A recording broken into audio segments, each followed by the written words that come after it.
സത്യം പറഞ്ഞാൽ നമുക്കിടയിലുള്ള പ്രശ്നം തീരുമെന്നോ തന്നെ എനിക്ക് തിരികെ കിട്ടുമെന്നോ ഞാൻ ഒരിക്കലും വിചാരിച്ചില്ല. എല്ലാം ഞാൻ എൻ്റെ സമയദോഷമായിട്ടേ കാണുന്നുള്ളൂ. അനുഭവിക്കാനുള്ളത് അനുഭവിച്ചല്ലേ പറ്റുള്ളൂ. നോക്ക് ബാനു, ഇനിയെങ്കിലും നമുക്കിടയിൽ ഒന്നും സംഭവിക്കാൻ പാടില്ല. അത് ഞാൻ മാത്രം വിചാരിച്ചാൽ പോരല്ലോ. എൻ്റെ ഭാഗത്തുനിന്ന് ഒന്നും ഉണ്ടാവാതെ ഞാൻ നോക്കിക്കോളാം. ജയേഷ് അല്ലല്ലോ പ്രശ്നം ഉണ്ടാക്കുന്നത്, അച്ഛമ്മയല്ലേ.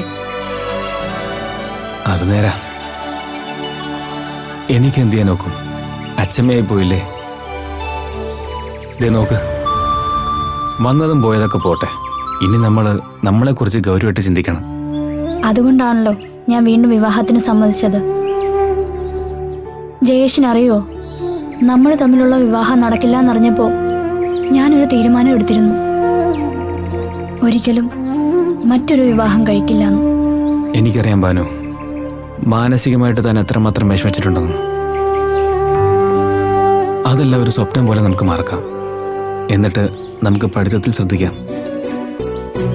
വീട്ടില് നിശ്ചയത്തിന്റെ കാര്യമൊക്കെ പറയുന്നത് കേട്ടു. എല്ലാം സാവകാശം മതി.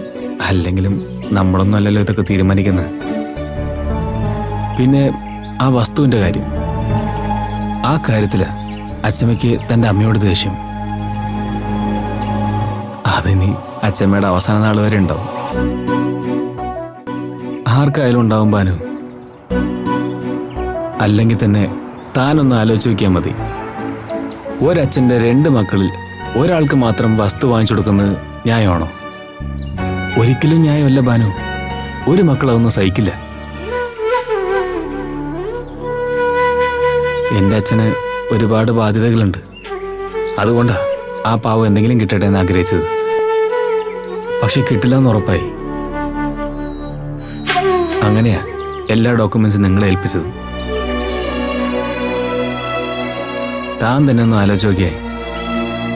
നമ്മൾ തമ്മിൽ പരിചയപ്പെട്ടോണ്ടല്ലേ ഇങ്ങനൊരു വസ്തുവിന്റെ കാര്യം തന്നെ എല്ലാവരും അറിഞ്ഞത്.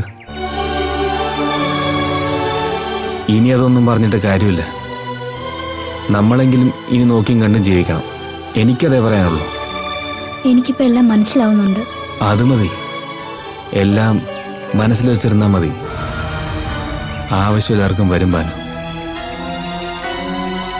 താൻ പാ.